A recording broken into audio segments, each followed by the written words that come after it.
گناہوں کے ترک کے سلسلے میں زیارت عاشورہ بھی بڑی مجرب. زیارت عاشورہ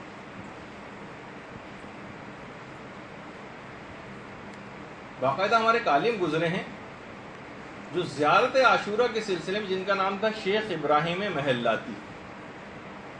بہت بڑے عالم تھے شیخ ابراہیم محلاتی، جن کی تصویر ہی آپ کے سامنے. زیارت عاشورہ کے اس قدر عادی تھے روزانہ پڑھنے کے کہ کوئی دن ایسا نہیں جاتا تھا جس میں زیارت عاشورہ نہ پڑھتے. کوئی دن، حتیٰ کہ کبھی بیمار ہوتے تھے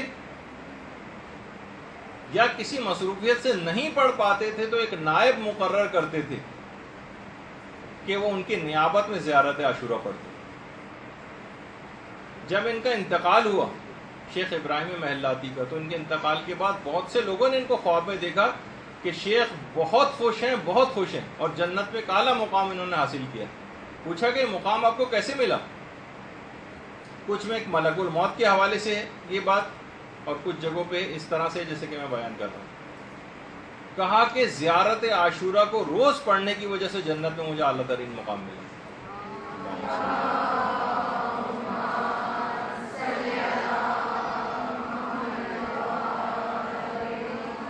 زیارت عاشورہ، ہر آپ جو ذرا سی مصیبت ہوتی ہے، پریشانی ہوتی ہے، زیارت عاشورہ پڑھتی ہیں، اپنی حاجتوں کی حاجت روائی کے لیے زیارت عاشورہ پڑھتی ہیں، تو کیا آخرت کو حاصل کرنے کے لیے زیارت عاشورہ نہیں پڑھی جا سکتی؟ آپ جیسے تسبیح حضرت زہرا کے اندر آپ عام دنیاوی نیتوں سے تسبیح حضرت زہرا پڑھتی ہیں، کیا آخرت کے لیے تسبیح حضرت زہرا نہیں پڑھی جا سکتی؟ اسی طریقے سے زیارت عاشورہ میں بھی اپنی نیتوں میں وہاں لے کر آئی، پل صراط سے میں صحیح طرح سے گزر جاؤں، اس کے لیے زیارت عاشورہ پڑھی. قبر کی پہلی رات مجھے صحیح طرح سے گزر جائے، اس کے لیے زیارت عاشورہ پڑھیں. بہت سے علماء کا طریقہ کار یہ رہا ہے کہ حضرت اسرائیل علیہ السلام تک کی نیابت میں اعمال انجام دیتے ہیں، ہدیہ کرتے ہیں انہیں تسبیحاں پڑھ کے کہ وقت مرگ نہایت سہولت و آسانی کے ساتھ میری روح کو نکالے، نرمی کرے میرے لیے. حضرت اسرائیل کے لیے پڑھتے ہیں. تو زیارت عاشورہ ان نیتوں کو بھی شامل کر لیں جو عالم آخرت سے مربوط ہیں. تو اتنے بڑے مقام کو حاصل کیا انہوں نے زیارت عاشورہ سے. اور عام دنیاوی تمام چیزیں بھی، مثلا شیخ عبد الکریم حائری، یہ امام خمینی کے اساتذہ میں سے تھے، اور حوضہ علمیہ جو قوم آج قائم ہے ماشاءاللہ، اور علم کی ایک بہار وہاں پر نظر آ رہی، وہ شیخ عبد الکریم حائری نے قائم کیا تھا، جن کی تصویر آپ کے سامنے. حوضہ علمیہ قوم، اس کے ثواب جاریہ کا اندازہ لگائیں کہ ہزاروں لاکھوں کی تعداد میں طالب علم وہاں پر پڑھ رہے ہیں اور فارغ ہو چکے ہیں، اور کتنے بڑے بڑے علماء اور مجتہدین وہاں پر پیدا ہو رہے ہیں. اس شخص نے قائم کیا تھا شیخ عبد الکریم حائری. معصوم قوم کی زیارت کے لیے جو افراد جاتے ہیں تو اندر ہی شیخ عبد الکریم حائری کی قبر بھی، وہاں پہ بھی ضرور جائیں، ان علماء کی معرفت ہی. تو شیخ عبد الکریم حائری کا جو دور تھا، اس زمانے میں طاعون پھیل گیا تھا. طاعون جو چوہوں کے ذریعے جو بیماری ہوتی ہے، چوہوں کے ذریعے ایک بیماری ہوتی ہے. اور اس زمانے میں یہ تھا کہ اس بیماری میں، اور اچھا اس بیماری کی بڑی عجیب و غریب خصوصیت ہے، اس کے متعلق بہت ساری روایات بھی ہیں. الفرار من الطاعون کالفرار من الجہاد. طاعون سے فرار اختیار کرنا ایسے ہی جیسے جہاد سے فرار اختیار کرنا. یعنی جس جگہ، اچھا کچھ علماء تو خیر اس حدیث کو ضعیف مانتے ہیں اور اس کا مفہوم وہ نہیں ہے، لیکن دوسرا گروہ علماء کہتا ہے کہ الطاعون الفرار من الطاعون کالفرار من الجہاد. طاعون سے فرار اختیار کرنا جہاد سے فرار اختیار کرنے کی طرح سے. کیونکہ اگر کوئی شخص اس جگہ سے جائے گا تو یہ اپنے ساتھ سمجھیں کہ وہ تمام جراثیم بھی ساتھ لے کے جائے گا اور جگہوں کو بھی افیکٹ کرتا جائے گا. تو کہا کہ اب اس علاقے کو چھوڑ کے مت جاؤ تاکہ یہ بیماری یہیں کی حد تک کرے، دوسروں میں نہ پھیلے. کچھ نے کہا کہ اس کا مفہوم یہ. تو اس زمانے میں یہ ہوتا تھا کہ پورے گاؤں کے گاؤں مر جایا کرتے تھے. طاعون کی بیماری پھیل گئی، پورا علاقہ لپیٹ میں آ گیا، پورا شہر. کوئی گھر ایسا نہیں کہ 10 افراد ایک گھر میں رہتے ہوں تو 6 7 افراد ہلاک ہو چکے ہیں.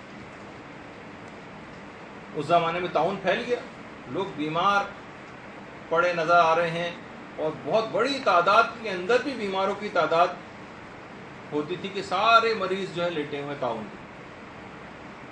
شیخ عبد الکریم حائری نے اپنے تمام مقلدین کو جمع کیا اور کہا کہ میں ایک عمل ایسا تم کو بتاتا ہوں، اگر تم یہ کرنا شروع کرو تو تمہارے ہر گھر سے ورنہ 3-3 4-4 ہلاکتیں روزانے کی بنیاد پر خبریں آ رہی ہیں۔ لوگ پریشان ہو گئے تھے اور کہاں چھوڑ کے جائیں، کیا کریں، علاقے کو وہ اور دوسری جگہوں پہ بھی پھیلتا جائے گا مسئلہ۔ انہوں نے کہا ایک طریقہ ایسا ہے کہ سب لوگ اس پر عمل کریں، 40 روز تک تمام مومنین مل کر زیارت عاشورہ پڑھیں اور اس زیارت عاشورہ کا ثواب امام زمانہ علیہ السلام کی والدہ نرجس خاتون کو،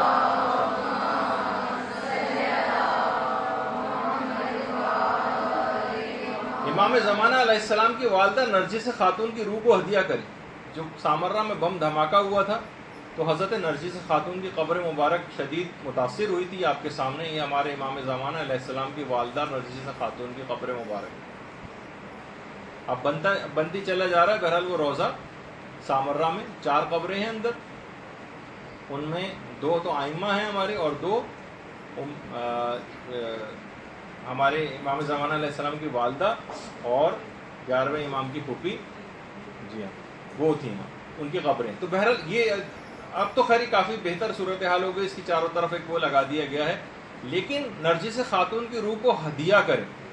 اور بلکہ ایک طریقہ کار میں انشاءاللہ آگے بھی چل کر گفتگو میں آئے گا، امام زمانہ علیہ السلام کے سلسلے میں شاید شعبان کے قریب جو آپ سے گفتگو ہوگی، کہ اگر کوئی بھی دعا حضرت نرجس خاتون سے کی جائے، کوئی بھی آپ نیک عمل کریں، اس کا ثواب ہدیہ کریں، حضرت نرجس خاتون سے آپ اس دعا کو کہیں، تو اگر آپ خود سوچیں کہ اگر حضرت نرجس خاتون سلام اللہ علیہ اگر امام زمانہ کی والدہ ہونے کی وجہ سے ان سے کوئی بات کہیں، تو کیا ممکن ہے کہ امام جیسا والدین کی اطاعت کرنے والا اپنی ماں کے حکم کو ٹال سکے؟ اگر ہم ماں کو ان کی ماں سے یہ کہہ دیں، والدہ ماجدہ سے، کہ آپ ہمارا یہ کام کروا دیجیے، تو علماء بہت سے طریقہ کار رہا ہے کہ امام کی والدہ گرامی سے اپنی دعاؤں کو کہہ دیتے ہیں۔ تو اب کیا ہوا کہ لوگوں نے 40 روز ختم بھی نہیں ہونے پائے تھے کہ طاعون بالکل شیعوں میں سے ختم ہو کے رہ گیا۔ اچھا ظاہر ہے کہ عام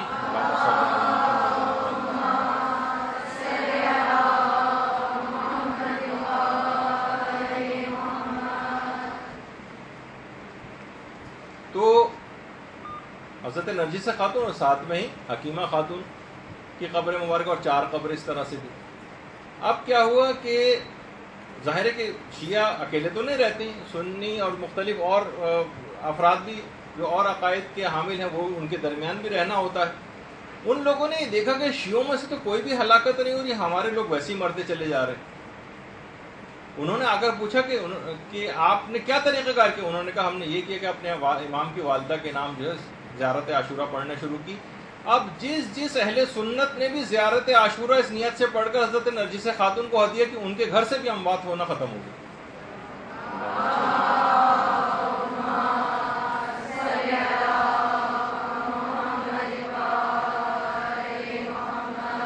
تو جو عام سی بیماریاں ہیں اس کے اندر جب زیارت عاشورہ اتنی اثر پذیری رکھتی ہے، تو آپ کو سوچیں کہ جو ہماری روح کی بیماریاں ہیں ان کے اندر اسی کوئی اثر پذیری نہیں ہوگی، بدرجہ اولا ہوگی۔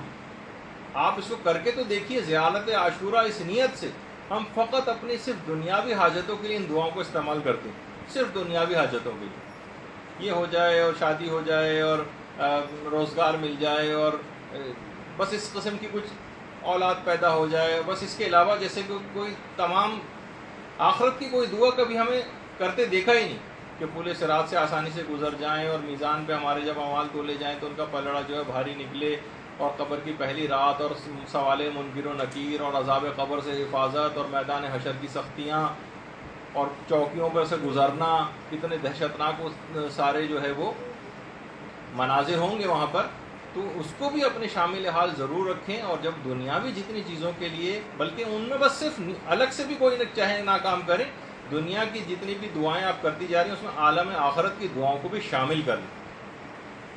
تو بہرحال یہ زیارت عاشورہ جب عام بیماری طاعون جیسی بیماری کے لیے اتنی فائدہ مند ہو سکتی ہے، تو ہماری روح کو جو بیماریاں کھائی جا رہی ہیں، جو ہماری آخرت کو نقصان پہنچا رہی ہیں، آپ اس کے لیے بھی کر کے دیکھیے، انشاءاللہ تمام گناہوں سے مکمل حفاظت ہو جائے گی، جس طرح سے طاعون کے جراثیم سے حفاظت اس زیارت عاشورہ کے نتیجے میں ہوگی۔ اچھا ایک بات اور بتا دوں کہ بہت سارے عامل حضرات جو ہیں، عامل بہت سے افراد آپ دیکھتی ہیں نا کہ ان کی دعا فوراً قبول ہو جاتی ہے، جو عملیات بتاتے ہیں لوگوں کو وہ